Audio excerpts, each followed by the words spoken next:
take my Tylenol. I live on Tylenol. Good evening and welcome.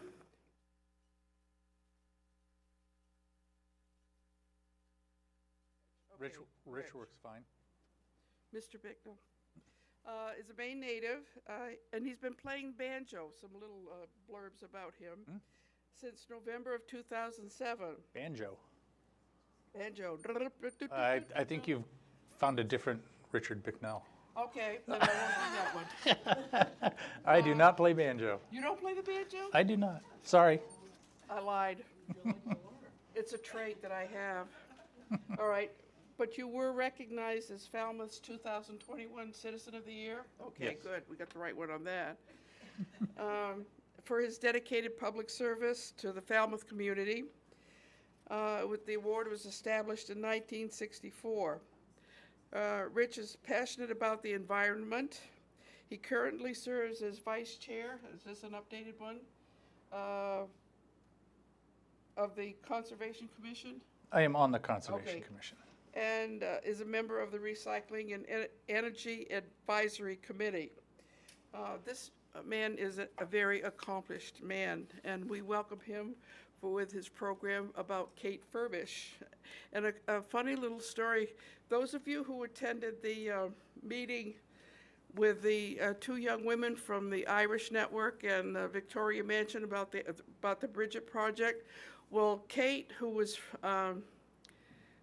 with the Irish Center, did a thing on Kate Ferbish a while ago, so I'm surprised that they aren't here tonight to meet. Anyway, please welcome Rich Bicknell. Thank you very much.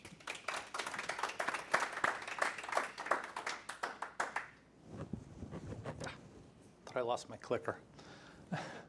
Well, if you guys, I'll get that done. If you guys didn't realize, this is you. About a year ago, I was asked if I could do a presentation on Kate Ferbish. I knew her name and not much else about her. So I said yes. I had a year. I could read some books and do all that kind of good stuff. But this is me. I am a retired park ranger. I spent 20 years of my life outdoors digging holes and doing that kind of stuff. I'm here primarily because I am a University of Maine Master Gardener volunteer. I'm also a history fan. I'm a docent at the 5th Maine Museum on Peaks Island, and I'm also on their board of directors. I'm a Falmouth Conservation Commissioner. I'm also on the Falmouth Sustainability Committee that used to be Recycling and Energy Advisory Committee, but they thought the name was too long, so I squeaked it. And I know a little bit about many, many things. And I now know more about Kate Ferbish than I did a year ago. Anybody want to guess who this lady is? That's her. She was born in 1834. She died 97 years later in 1931. She spent almost all of her life in Brunswick, Maine. She is mostly a self-taught botanist. She was educated at a seminary in Brunswick. Back in the day, a seminary was a private school, not necessarily a school for priests or pastors. Most of her herbarium collection, which is all the plants that she collected during her life, is at Harvard University. It is still there, 190 or 90-something years after she died. They've still got it. And if you're really polite, you can go and see it. And that's approximately 4,000 plants that she collected during her life. Her watercolor paintings, drawings, and a lot of collected writings. There's something like 10,000 pages of stuff at the Bowdoin College Special Collections Library. And you can go and see her stuff. There's some hoops to go through because it's in a special collections library. They will ID you every time you go and visit and make sure you're not carrying stuff out. And her collection of work is still being used 150 years after she put it together to help teach botany and painting. In 1834, a star was born. She was born in Exeter, New Hampshire, which is her mother's hometown. And unfortunately, yes, that does mean she's from away. But in 1835, her father was from Wells, Maine, so he's very local. In 1835, the entire family uprooted and came to Maine, moved to Brunswick. By the entire family, I mean mom, dad, and one little girl. Kate was the first of 6 children. Two of her little brothers died in infancy, but she was the oldest child.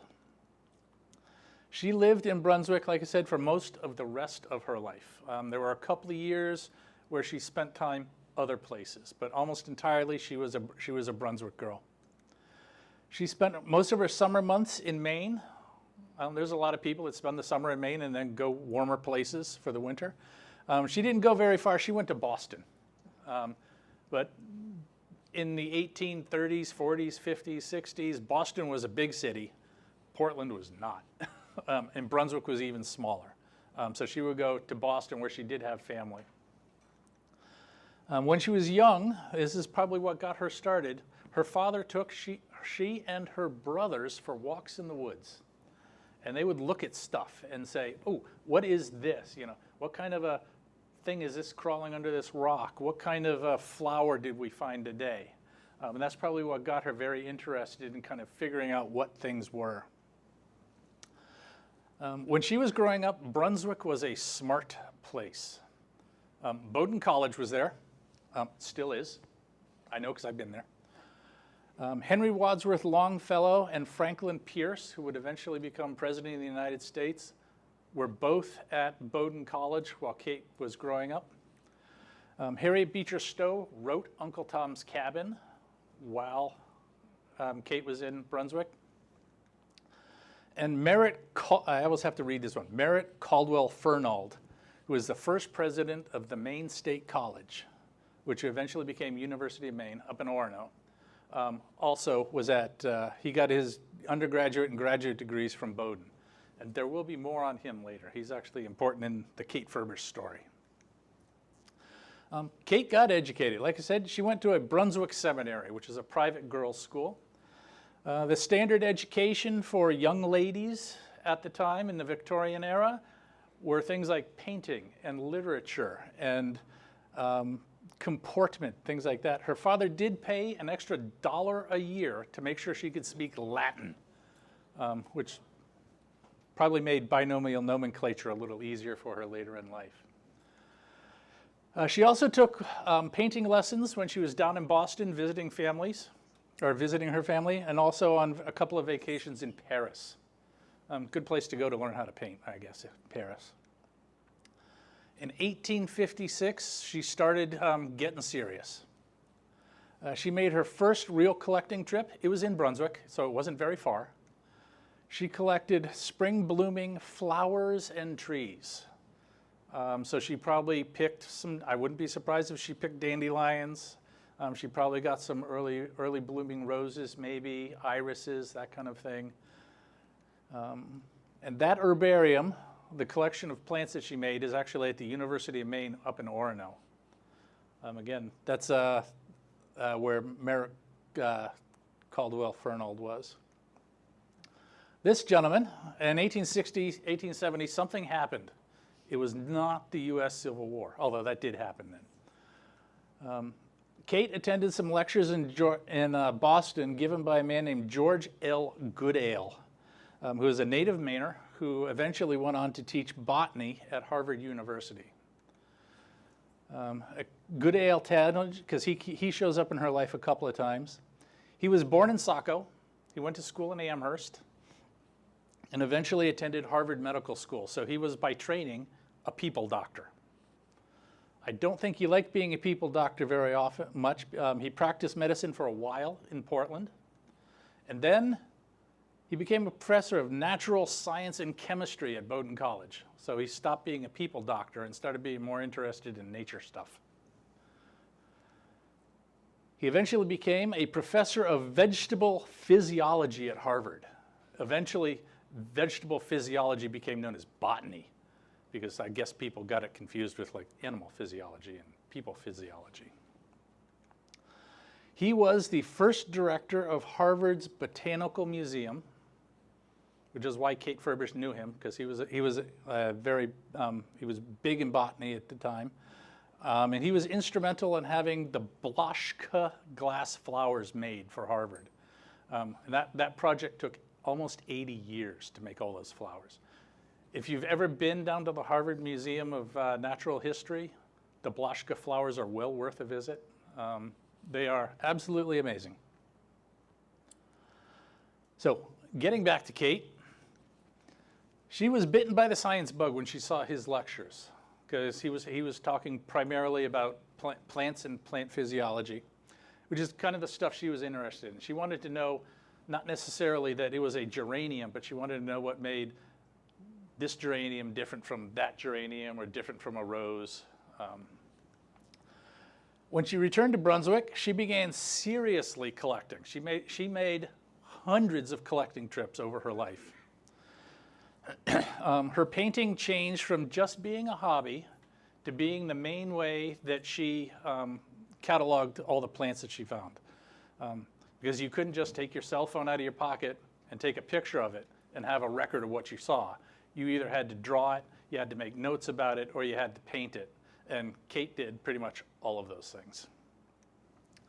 She spent most of every growing season, every year, from April through October, pretty much the same as it is now, outside in Maine, walking around, looking for plants. She painted, she cataloged many plants several times. If she would see something that made it look different to her or something interesting about that particular plant in place, and then she would make notes about it, usually collect it, which means dig it up, put it in a plant press, and then do the detail work later. She was now a true amateur botanist. Now, I did say amateur. In today's world, and I'll have to read this one, we think of an amateur as a person who engages in a pursuit, especially a sport, on an unpaid rather than a professional basis. And that's from dictionary.com, and the two underlines are theirs, not mine. I couldn't get rid of them. In Kate Ferbish's day, an amateur was somebody who did something because they really liked it a lot. There were many, many amateur horticulturalists in the Victorian era, primarily because they'd figured out how to make sheet glass, and they could build greenhouses easily, so people could grow things outside of the usual growing season. So people could do like vegetable starts earlier in the spring, as soon as the sun would hit their greenhouses, and they could grow more things for longer periods of time. So people grew whatever they liked, those roses or tomatoes or asparagus, or try to grow oranges in Britain, that kind of thing. Kate Ferbish loved understanding the plant itself. A lot of her drawings and notes include things like the root. Where did I find this growing? Why did I find this one growing in a marsh, and why did I find another one growing in a field? That kind of stuff. Again, about 1860, 1870, Dr. Goodale published the first two catalogs of plants of Maine. I'm fairly certain he missed a few of them because Kate Ferbish discovered at least two. Kate spent a year or so in Boston, again taking painting lessons and refining her drawing and painting skills. Also in the mid-1860s, she started suffering from neuralgia, which is a painful swelling of the nerve fibers. So this is when she was in her late 20s, and she suffered from pain in her hands and feet for the rest of her life. She lived to 91, so she was dealing with pain in her hands and feet. She was a drawer and a painter and a writer and a hiker. So she spent most of her life in pain, stomping around in the Maine woods. So kudos to her. In the 18-something, and here's a good word I made up, something good, bad, good happened. The good thing is George Goodale finished cataloging all of Maine's flowering plants. Again, like I said, he probably missed a couple because Kate Ferbish found some, and there's a lot of plants in Maine. He gave his entire collection of drawings and pressed specimens to the Portland Museum of Natural History. Has anybody ever been to the Portland Museum of Natural History? That's a loaded question, because it burned to the ground in 1866. Everything he gave them was destroyed. So that's the bad part. Then the second good part is Kate Ferbish had begun doing the same thing. She was cataloging all the plants she could find in Maine. But she didn't give them to a museum until much later in her life. Around 1870, Kate began doing some real collecting. She took a trip. She identified 107 plants in Brunswick, in the immediate area around Brunswick, like little day trip around. She probably saw many more than she painted. Her notes are copious about almost everything she ever found. She would go out, she would say, oh, there's a plant I like, or I haven't seen, or whatever. The very first thing she would do is she would identify it. She would say, oh, that's a geranium, or that's a rose, that's an iris, that's a whatever. Then she would collect it. And by that, I mean she would dig it up. And she would wash the dirt off the roots so she could see the roots, how the roots were formed, whether it was a tuber or who knows what. She would draw pictures of it. Her pencil sketches are amazing. I don't know how she kept the pencil as sharp as she did in the mid-1800s. But her pencil sketches have lines that are thinner than a hair. Very amazing sketches. And then she would make a bunch of notes about where she found it, when she found it, what the rate, what the weather had been like, and all that kind of stuff. And then she would take it home, put it in a plant press, and then over the winter, when she was hanging out, when it was, cold and nasty in the winters in Maine, she would take the pencil sketches, put them on an easel in her bedroom, and paint the pencil sketches. So then they had things like these colored paintings of all the plants that she found. In the 1870s, something bad and good happened. The bad part is both of her parents died. Same year, a couple of months apart. So Kate had to move, because this is what young ladies did in the Victorian era. She moved to live at her uncle's house in Delaware. A little over a year later, she inherited money from her father's estate, enough money so that she didn't have to work ever in her life. So he had a very successful hardware store, I'm assuming. And she bought a house that her brother had inherited from her father. She got the money, he got the property, but she bought one of the houses that the father owned, and she moved back to Brunswick. So she was gone for a couple of years.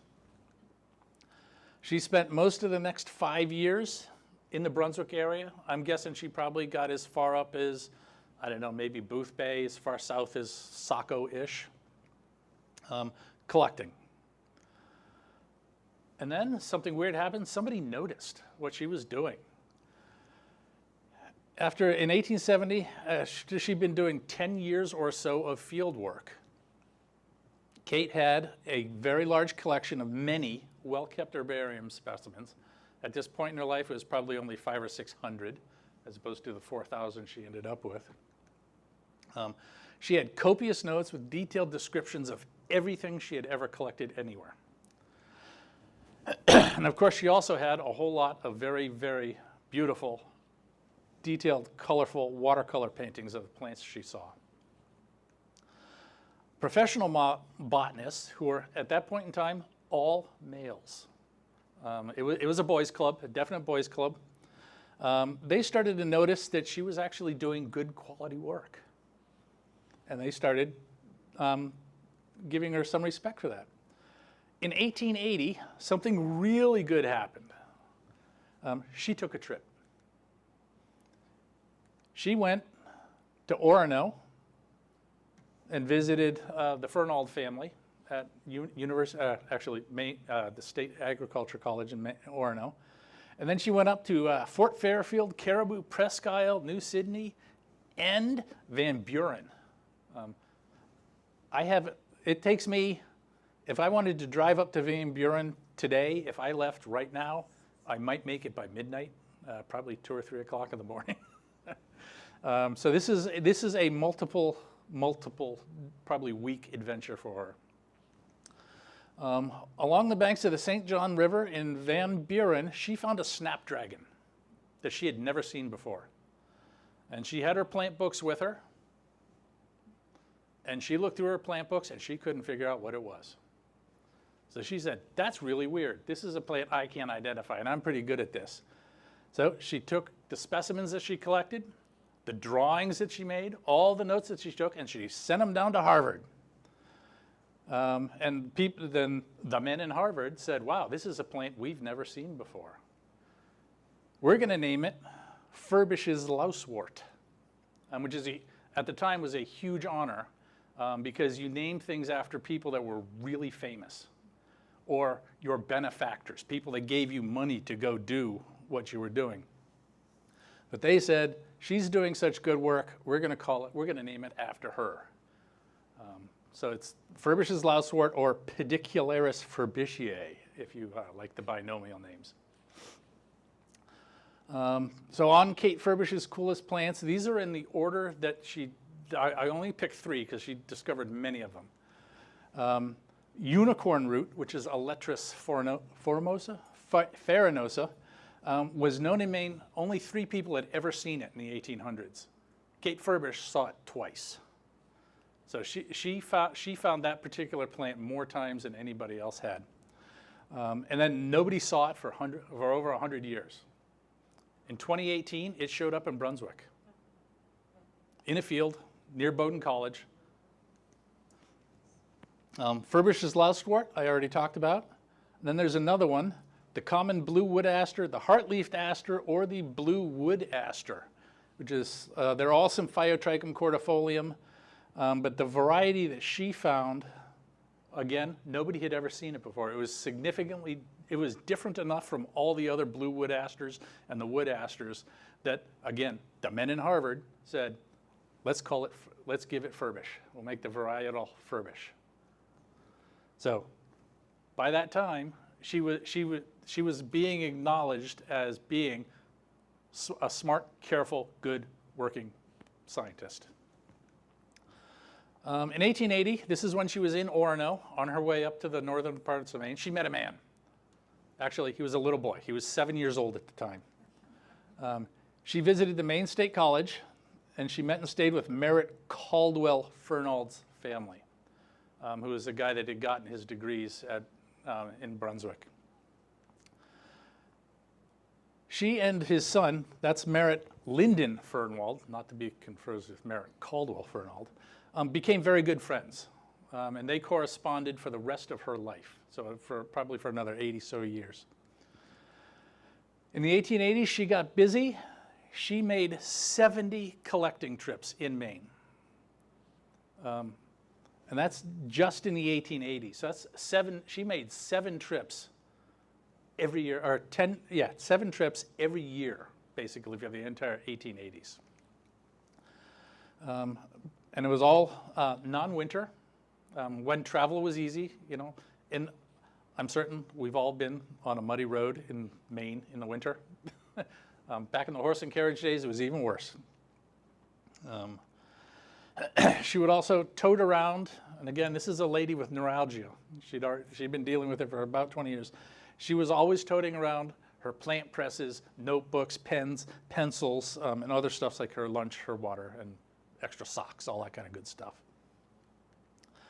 In 1883, the Portland Society of Natural History, which unfortunately doesn't exist anymore, it's now Maine Audubon. Portland Society of Natural History invited her to speak about her work. She was actually being recognized as a botanist by the 1880s. In 1893, something wicked good happened. She got a job at the Poland Spring House as a botanist.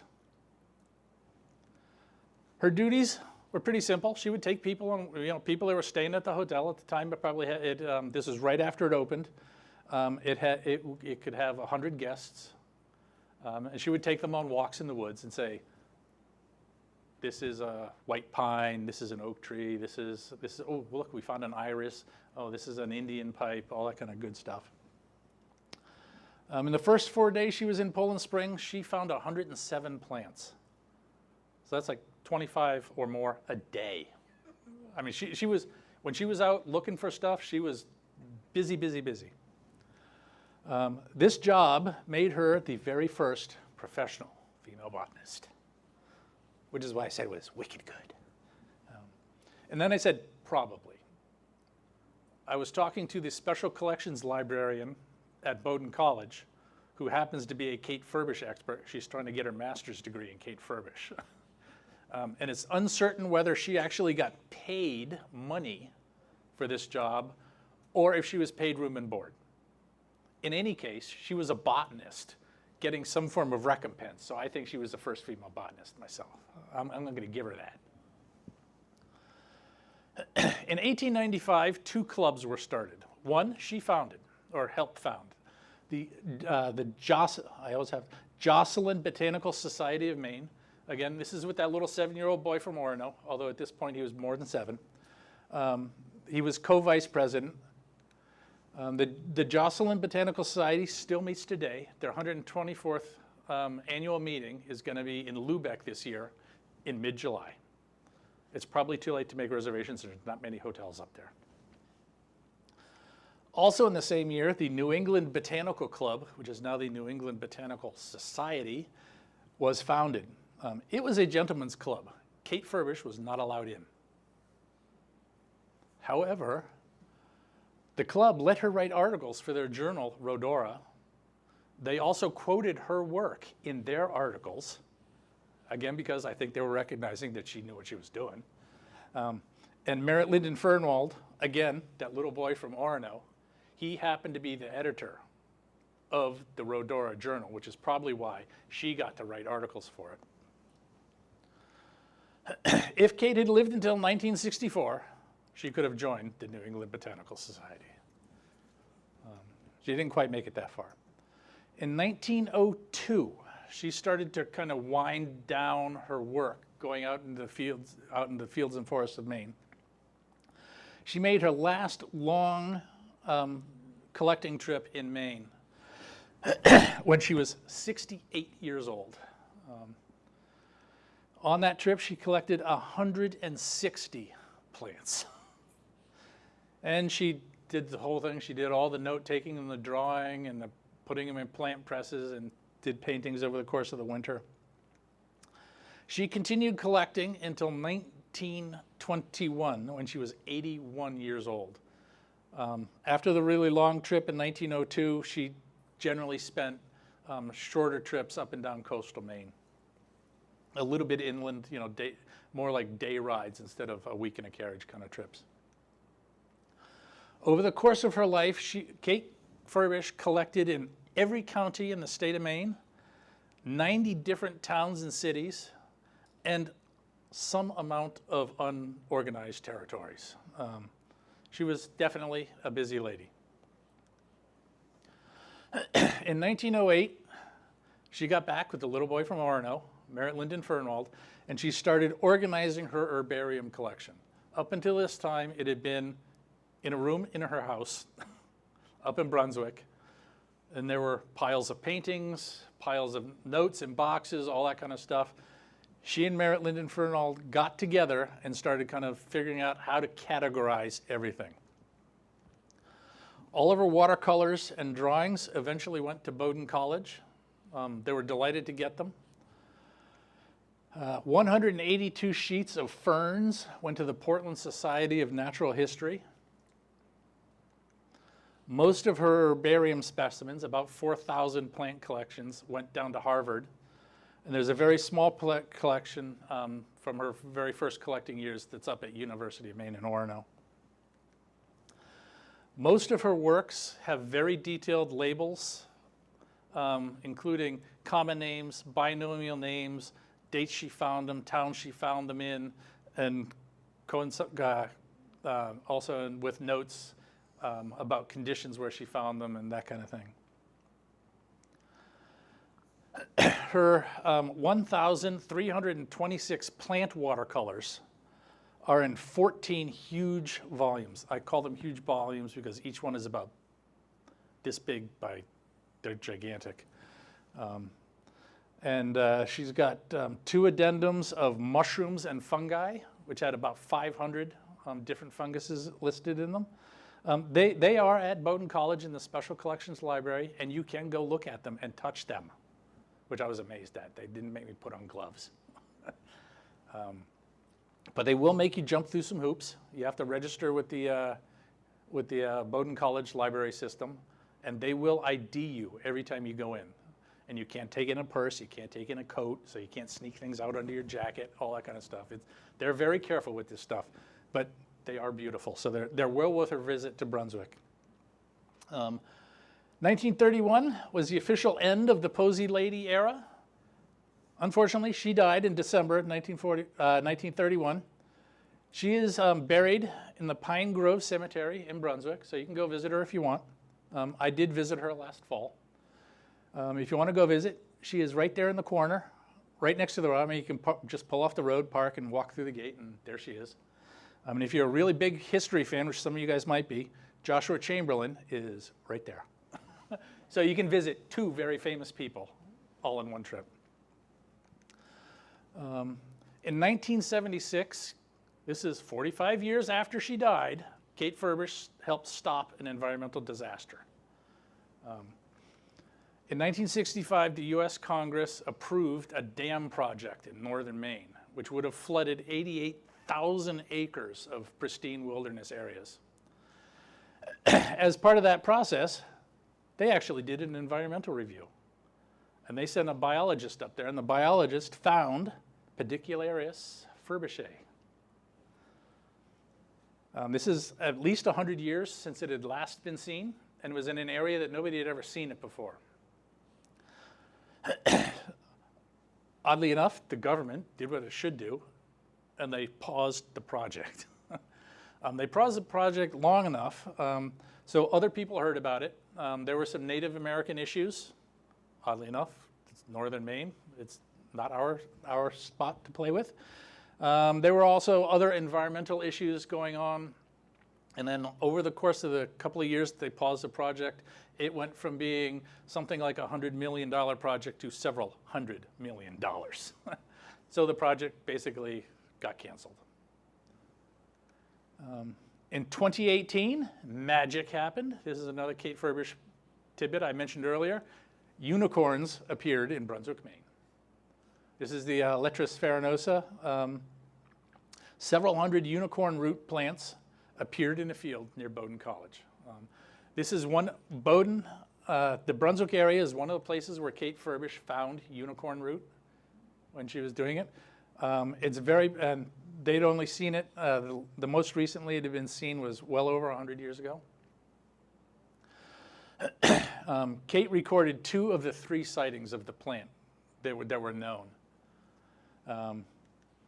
And one was in Brunswick, quite possibly that very same field.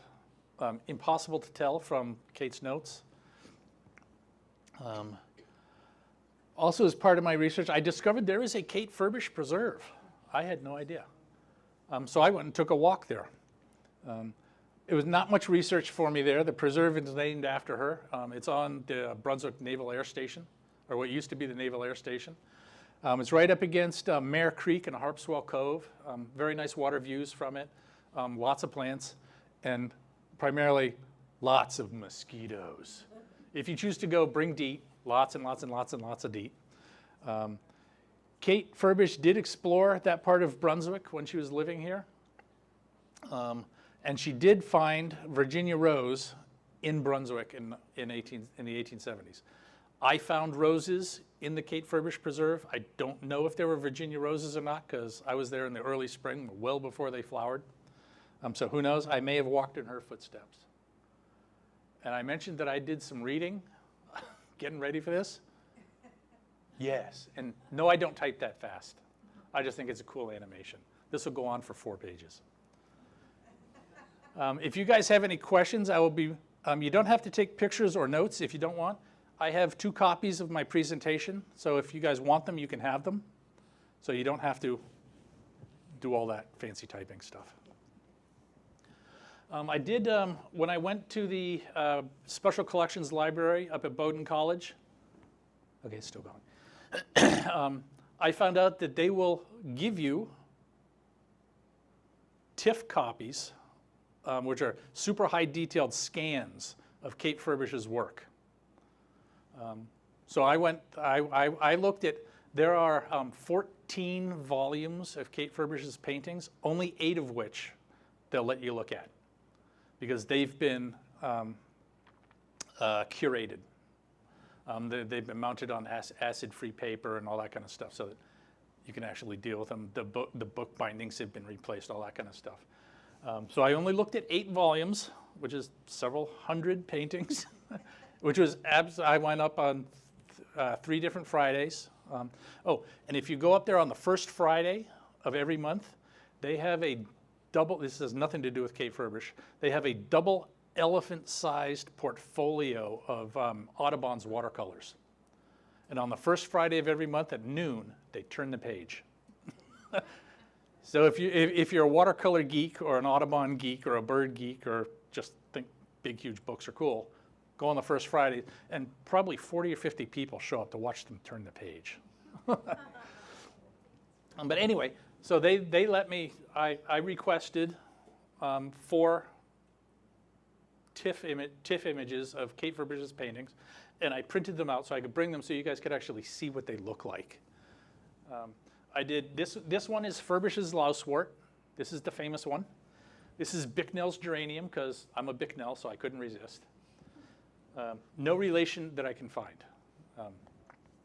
This is a mountain laurel and the ubiquitous Maine blackberry. If you guys have any questions, I will take them. Go ahead. Where do you go if you want to look at the watercolors? Where at Bowdoin? It's in the Bowdoin College. The question was, where do you go to see the watercolors? They are in the Bowdoin College Special Collections Library, at George Mitchell Special Collections Library, and they are the Kate Ferbish collection. You'll have to go online to the basically the library webpage and say, I want to make an appointment to come see something. And then they will say, are you an EON member? And you'll have to join EON, which is their basically library reservation system. It costs absolutely nothing, takes about a minute. And then, like I said, then you make an appointment and you let them know what you want to look at. And when you get there, they will have it out on a shelf for you. And since these books are really big and heavy, they will actually move. I can lift up any of these books, but they actually had the librarians come over every time I stood up to move the book for me. But they will bring the books out, and they have special collection stuff. They've got a whole ton of stuff on Joshua Chamberlain, if you're into Chamberlain.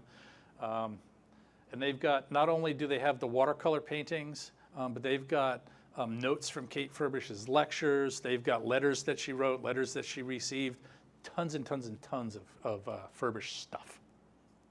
And these are the original drawings.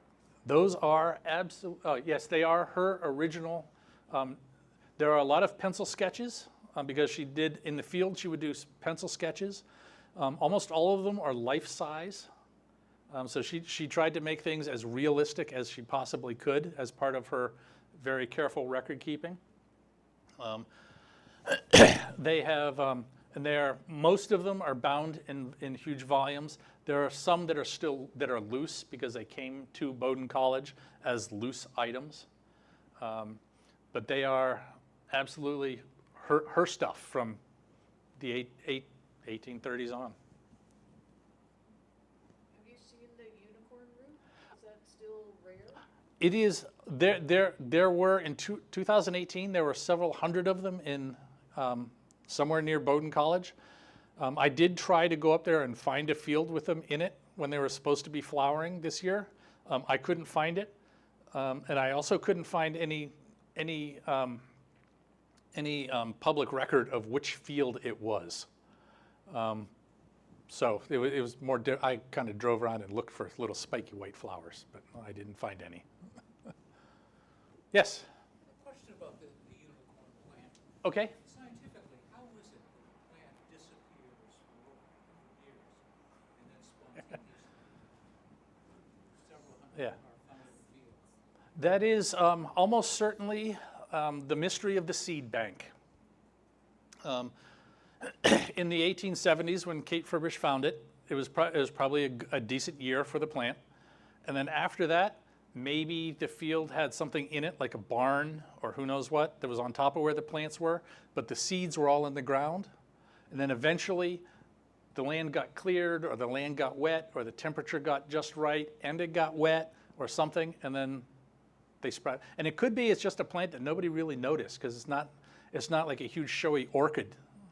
It's a little spiky white flower thing that just shows up in fields.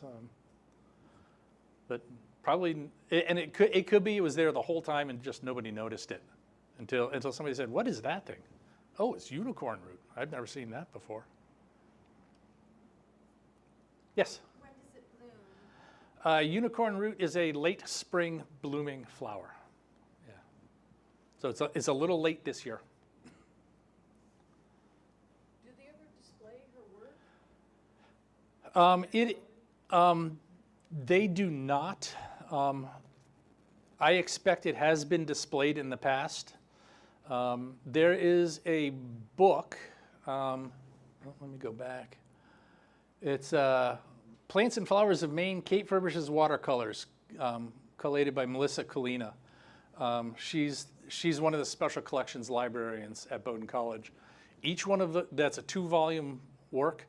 Each one of those books weighs 35 pounds. I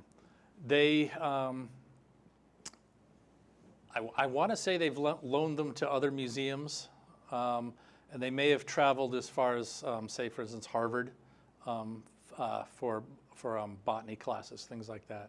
But they wouldn't let me have any of them, which is why I had to print some myself. Yes? Do they charge for the tip for each one you want? No. Okay. These were 100% free. Where did you send them the printer? Did you print them out here? Oh, I printed them at my house. I like to take pictures, so I have a big printer, so I could do this. But you could also go to Staples with them on a hard drive and say, print this. I was quite surprised at the amount of stuff they would let me have for nothing. And they would let me touch things that are 150 plus years old. Yes? This is a general question.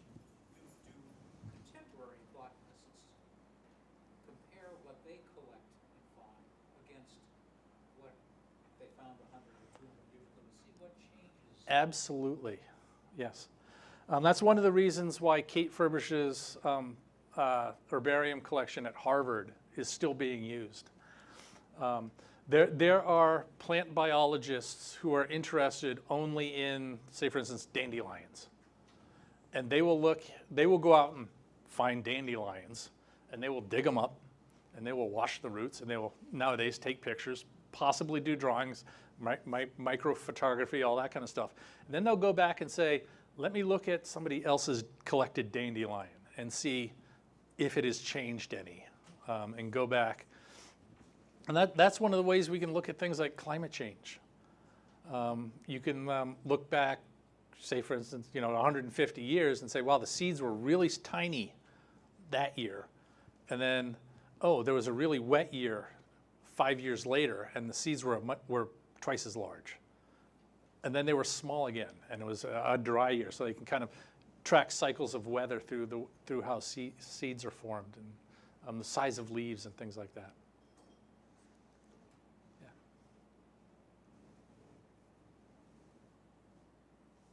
Anybody? Questions on anything? I know a little bit about everything. You or other groups or organizations ever have plant collecting trips or field trips? I personally do not. The Jocelyn Botanical Society has been meeting for 140 something years. And they spend a week together every year in different parts of Maine. And they go out and they collect and they look at stuff. I don't know if I can do it on this computer. Let's find out. Escape.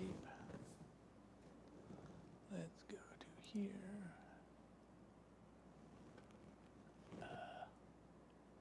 I'll be person number 1.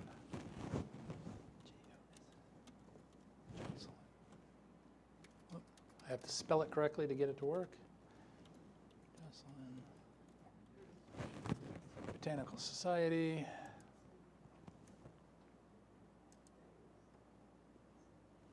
This is the kind of thing that they do. They go out and they look at ferns, and they examine the ferns. And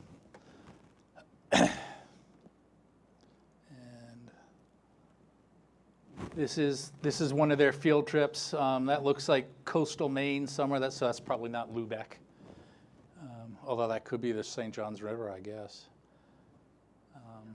But that's what they looked like back in the day. The gentlemen were all wearing, wool pants, vests, and jackets with their, fancy watch fobs, and the women are all wearing probably long wool skirts. It was probably hot because they met in the summers when the weather was nice.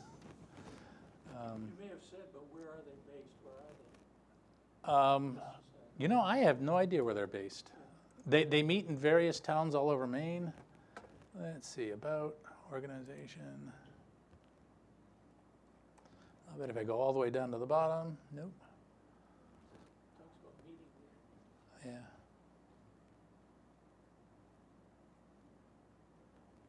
Say their contact is an email, so that's probably not helpful. Contact. There we go. Again, it's an email, so there you go. They're secretive, I guess. But to become a member, because I looked into it, all you have to do is go to 2 meetings. And they technically have 8 meetings in mid-July. So if you go for a day, you're covered and you're a member of the society. So it's pretty easy to join. My guess is there's not a huge amount of professional botanists that attend this thing. I mean, there could be, I don't know. I've been to trails conferences where thousands of people showed up. I didn't think there were that many trail people, but there you go. Yes? So to go back to her personal history with this 7-year-old boy, Yes. that's an odd pairing, isn't it? Yeah. Well, she went to visit his father because he was president of the state college in Orono. And she was well known enough at that point in time so she could say, "Can I visit you and stay at your house for a day or 2?" And he said, "Yes, you may." And he just happened to have a 7-year-old son. And apparently she was a nice lady, and he was a well-mannered young man, and they hit it off. And I don't know if she sent him a letter first or he sent her a letter, but they corresponded for several decades before they started actually working together. So it seemed like a lot of, as a male, from a well-known academic Yep. family, his reputation, intersected with her, Yes. Yeah. She was from a relatively well-to-do family in Brunswick. Not a university family, but the Fernalds were very much highly educated, scholarly family, which is why Dr. Fernald got to run a college. And it was just fortuitous that they hit it off. And being a male in the mid-1800s, he had a big advantage over Kate Ferbish, who, despite being 30-something years older than him, and was quite possibly smarter than him and more talented than him, he got to rise up and become the curator of a museum. So it was a symbiotic relationship is a good way to say it. They helped each other out. Yeah. You mentioned at the beginning that you were asked to do this. Did you say that? Yes. How did that develop? Why were you asked? I have spoken to the Cumberland Historical Society, I think, a couple of times. Yeah. And I can't remember who sent me the email. Back there. And said, can you do a presentation? I said, sure. Okay, I'm a sucker. but the way I took it, that you were asked to actually do the Kate Ferbish thing, design this thing and put it together. Yeah. But you, I- did you do that on your own then? Yes. Okay, Yeah, that's yeah. right. And when I was younger, 40-ish years ago, I was kind of shy. I'll admit it. Then I went to a Unity College up in Maine, and one of my first tasks as my work study job was to do presentations to the incoming freshmen on how to use a condom.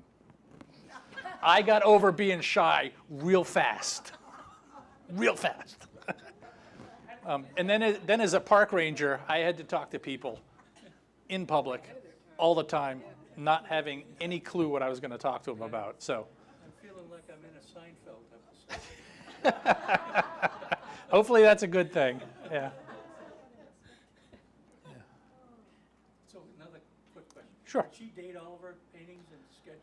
Absolutely. Date on every one? When they did the high quality scans, they took all of her labels off, which I didn't realize that. Otherwise, I would have taken pictures of all the labels and put them on myself. But there's one of the paintings, the Ferbish's Lousewort. You can see in the corner there's a little bit of like a glue mark where you can see where the thing was. But she would, if she found something like 8 times during her life, some of the labels have on, I found this in Brunswick in 1877. I found this in Saco in 1878. I found this in Lubeck in, whatever year. Yeah. Are modern ways of collecting and identifying and documenting similar, or has that changed? Very similar. There are, you can go to Michael's and buy a plant press. Can't just use a book? You can. It's really simple to get a big book and put a couple of pieces of newspaper between the pages so you don't ruin the book. And just squat. Encyclopedias work great for that because they're big and heavy. But people still go out and collect plants, and they collect, when I say collect plants, they collect the entire plant or as much of it as possible. Because sometimes the root physiology is just as important as the flower physiology for the plant. Especially if you want to do controlling things like Asiatic bittersweet. It's helpful to know what the roots are like and how the roots function. Yeah, rip it up. But yeah, the process of plant collection and plant identification is pretty much the same as it's been for hundreds of years. Sometimes science doesn't move that fast. Well, science does, but the methodology doesn't. So Yeah. back when she was identifying, did she use like the genus and species, the binomial, or was she just like, snapdragon, just common? Yeah, she would start when she looked, like when she found Ferbish's lousewort, she said, oh, it's a snapdragon. But I've never seen a snapdragon like this. I can't remember whose book she carried around, but she carried around probably Goodale's book, the Catalog of Plants of Maine. And she couldn't find it in there. But she knew that as a lousewort, it was pedicularis something. So she, in her notes, it was probably, found this lousewort on the St. Johns River. It's pedicularis, question mark. I found it growing on the banks of the river. It was in a shady location. It was wet. There weren't any uphill from there. There wasn't, it's got, little tiny yellow flowers. It's got big fern-like leaves, red stem, all this kind of stuff. Drew some pictures of it, pressed it, wrote down her notes in a neat form so that the men in Harvard could read it, and then shipped the entire thing off to Harvard. And then the guys in Harvard said, wow, you're right, this is a new plant. The things like when she found Rosa virginiana, it was a known rose, very, very common native rose, and she found it. She goes, oh, check the books. You're like, yep, okay, that matches. It's got the right petal size, it's got the right leaf form, it's the right color. And she'd look at like the stamens and the flowers and all that kind of stuff, and say, okay, that is a Rosa virginiana. And a lot of times when people botanists do plant collecting, they'll have another botanist look at what they did. And the second botanist will say, you know something? You're right. So a lot of her plant notes. There's actually, I think Ferbish's or the label on it is not only signed by Kate Ferbish, but it's signed by Merritt Fernald, because he also looked at it and said, you know something, this is an unusual plant. I'm going to sign off on it.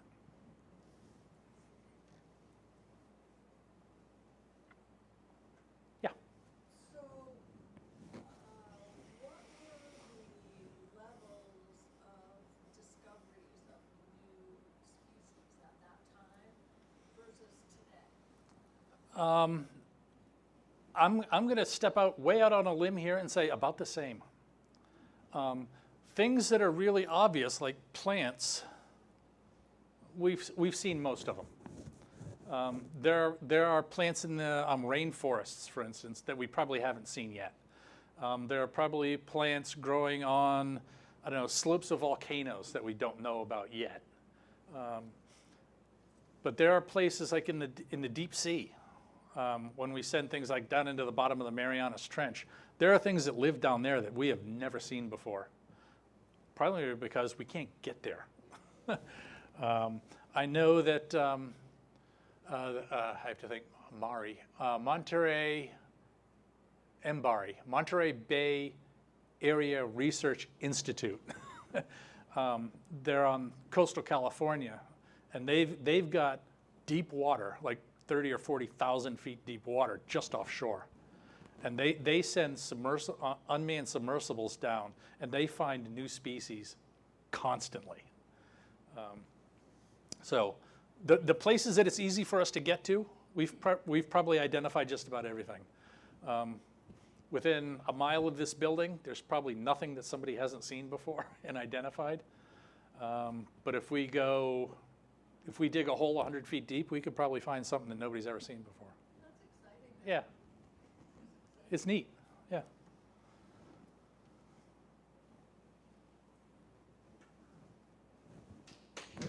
Yay. And feel free, come up and check out the pictures, because I think they're cool. Check out his electric there. Yeah. Copy of the piece of Yeah. plant there. And I do have 2 copies of all my slides, so if people that were taking notes wanted to actually see them without having to take the notes, you can take the copies. Thank you very much. Oh, you're very welcome. Thank you.